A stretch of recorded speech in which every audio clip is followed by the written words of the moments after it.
আমাদের যে জলবাহী যে সম্মেলন, যাদেরকে আজকে দায়িত্ব দেওয়া হবে, আমি তাদেরকে আপনাদের সামনে নিয়ে আসবো কিছুক্ষণ পরেই।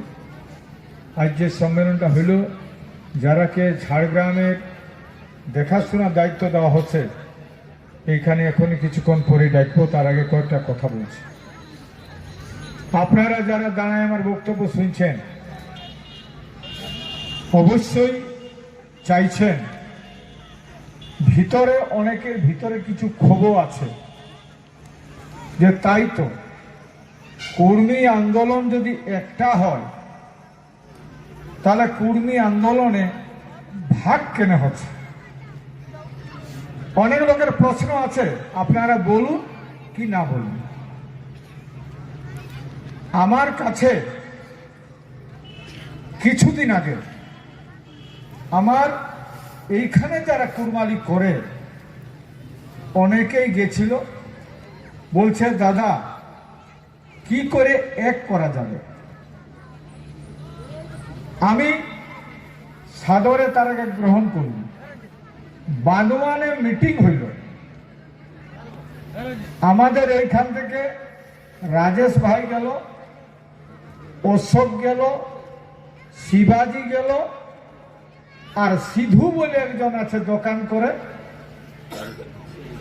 সিলজাই, ও গেল নেগাচারীর পক্ষে। বলি তাহলে অনুপ ভাই কিন্তু পৌঁছে নাই, বলি তাহলে একটা ডেট করা যাক। সে ডেটটা কিন্তু হইল আমাদের খাতড়াই। বলি খাতড়াই যদি সব লেতড়াই আসে তো ভালোই হবে। সবকে ঠিক করা হইলো, বলছে লোকের কাছে তো প্রশ্ন আসছে, কারণ আমরাই বেশি বুঝি আর কেউ বুঝে নাই, তাহলে বহু ধারণা হবে। তাহলে ঐক্যবদ্ধ প্রচেষ্টায় সবাই ঠিক আছে। সেদিন যখন ডাকা হইল, আমরা কিন্তু সবাই পৌঁছালি। আমাদের শপথ গ্রহণ হইল, আন্দোলন যদি করা হয় একসঙ্গে করা হবে। ঠিক আছে, ঠিক আছে না? আপনারা নিশ্চয়ই চাইছেন। কিন্তু অনুপ ভাইকে পালি নাই, ও গেল না যায় কে। তার পরদিনে হঠাৎ একটা জুড়ে দিল যে আমাদের কলকাতা চলো। তো বলি ভাই কার কত দম আছে তো এটা জানা আছে। কলকাতা জানিছিল আমরা সবাই, জানিছিল না? গোটা যখন আদিবাসী কুর্মী সমাজ ভাগ হয় নাই, সেই তখন যাইছিলি কলকাতা। দেখাই দিয়েছি কত দম আছে। একাই যদি আমি বলি চেঁচাই দিব, হবে? হবে কি? কেউ যদি বলে চলো হে যাবে, কেউ যাবে না। এখন গল্প হচ্ছে এইটাই যে আজকে আমি বলছি, যারা রাজনীতি করে তারা নিজের জায়গায় আছে। ওরা কিন্তু সবাই মোটিভেট করতে যায় আমার দলটা বাড়বে কি করে। আর এই কর্মীরা যত এসেছে, পার্টির লোকে কিন্তু গুনছে, পার্টির লোকে গুনছে যে অজিত মাহাতোর দলটাই কে কে গেল, আর উয়ার সংগঠনটাই কে কে গেল, আর জুড়কুই কে কে যাচ্ছে। এটা হুলহুলির টাইর কত লোক যাচ্ছে, এটা কিন্তু সবাই গুনবে। তো আমি বলে দিছি, আজকে আমরাকে মনে রাখবেন, যেমন চাষার পাশে খিল ক্ষেত থাকলে পাশের চাষাটাই প্রত্যেক বছর এক আতর করে বতরায়, এক কোদাল করে তো নিবে কে। পাশে যদি মানে ভেস্টল্যান্ড থাকে কিংবা খিল ক্ষেত থাকে তো খাস প্লট। তো আজ কর্মীরাকে কিন্তু খাস প্লটের মতন বুঝেছে রাজনৈতিক দলগুলাই। বঠেন নয়, বলুন বঠেন নয়। আজকে খিল ক্ষেতের মতন বায়ে খাচ্ছে। আজকে বলুন গোরাম থানে পূজা করি, তোর পূজা কি করলো? আর মন্ত্রী করেছে আমাদের ইহাকে কি ভাই, শ্রীকান্ত ভাইকে। হাই হাই, টাটকায় সেই ইয়ার খামার আর খামার দরকার গরু ঘুরে বলে না, সেরকম ঘুরে বলছে। দুটা গরু ঘুরে বলে না, খামারটা খোলা আছে, তো ঢুকলে তো মালিকটা বলে হাট তো ঢুকে চলে গেল। এরকম এখন ঘুরে বলছে কোনো বেচারির দাম নাই।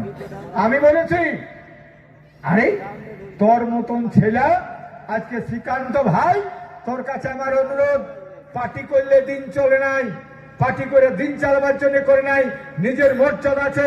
কুর্মী জাতির আজকে কলঙ্ক, কুর্মী জাতির যদি তুই হস পরিষ্কার কথা জবাব দিয়ে দে। তোর কুস্তির তিন খালি তোর পার্টির দরকার না, তুই পার্টিটা নিয়ে এলে তোর এমএলএ রিজাইন দিয়ে দে। তখন বলবো দম আছে, এটা বলবার মুরাদ নেই, এটা বলবার মুরাদ নাই।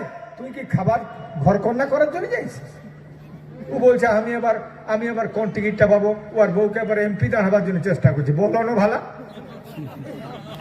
আমাদেরকে এমপি করা এমএলএ করা মানে গোলাম রাখা, বড় বাগাল তৈরি করা, বলে বড় বাগাল তৈরি করা। ইয়ার পরে বলছে কি ভেস্টল্যান্ড আমরাকে পাইছে না, যেমন ও মহুল গাছগুলো কার হইল সকালেই কিন্তু লোক যে যা জানে যাই না সে তো কুড়াইলেই তো আমরাকে কলকাতার বাবুরা মহুল কুড়ার রকম আমরাকে কুড়াতে কুড়মি রাখে, মহুল কুড়ার রকম কুড়মি রাখে কুড়াবার জন্য চেষ্টা করছে। এখন গেল বামফ্রন্টে 35 বছর ইয়ে থাকছিল এতদিন, ইয়ার পরে বিজেপির লোকরা কিন্তু ওরা হাল গরুগুলা বাইরে আছে ঢুকাচ্ছে, বলছে এবার তোরাকে জুড়বো আমরা। অনেক লোকের ধারণা আছে না, বলে বোধহয় বিজেপিটা ভালো বটে, অনেক লোকের ধারণা। মনে রাখবেন যে যতক্ষণ না পর্যন্ত কর্মীদের রাজনৈতিক সচেতনতা আসছে, আর যতক্ষণ না পর্যন্ত কর্মীরা এক জায়গায় আসছে, কোনোদিন দাম দিবে নাই, আর দমও হবে নাই। আজ আমার কথা, আমরা টিএমসি করবো না বলুন, আমরা বিজেপি করবো না বলুন, আমরা কারো দলে যাব না বলুন, কর্মীরাকে সবাই মোটিভেট করার জন্য চেষ্টা করছে দিন আর রাত আমার পার্টিটাই কি করে ঢুকবে। সব কর্মীরাকে বলছে ভেস্টল্যান্ড, আর ভেস্টল্যান্ড করে খাবার জন্য কলকাতার বাবুরা আর দিল্লির বাবুরা আসছে না বলুন, বলুন। এইটার চেষ্টার বিরুদ্ধে পরিষ্কার কথা আমি বলছি যে আজকে আমরা যদি, আমি বলেছিলাম 2 বছর কি ভিক্ষা দিবে না অজিত মাহাতোকে, 2 বছরের জন্য ভিক্ষা দেন, কি বলেছি বলুন। কর্মীরা কতদিন আছে? যেদিন হিন্দু ছিল নাই, মুসলমান ছিল নাই, খ্রিস্টান ছিল নাই, জৈন ছিল নাই, বুদ্ধ ছিল নাই, সেদিন কর্মীরা এখানে আছে। তা কর্মীরা কার পূজা করত? আজ বলছে সবাই লাভটা আছে, হিন্দু দিকে আছে, কেউ বলে দুর্গা পূজা তোদের বটে, কেউ বলে কালী পূজা তোদের বটে, কেউ বলছে এইটাও রাম বটে তোদের, কেউ বলছে কৃষ্ণ, কেউ রাধে রাধে তুলসী মিলে যেটা পাচ্ছে লিখছে। আমাদের এই ধর্ম ছিলই নাই। তাহলে বলুন, যেদিন হিন্দু নাই, মুসলমান নাই, জৈন নাই, বুদ্ধ নাই, সেদিন কর্মীরা এখানে কার পূজা করতো? একটু বিবেক নেই কারো?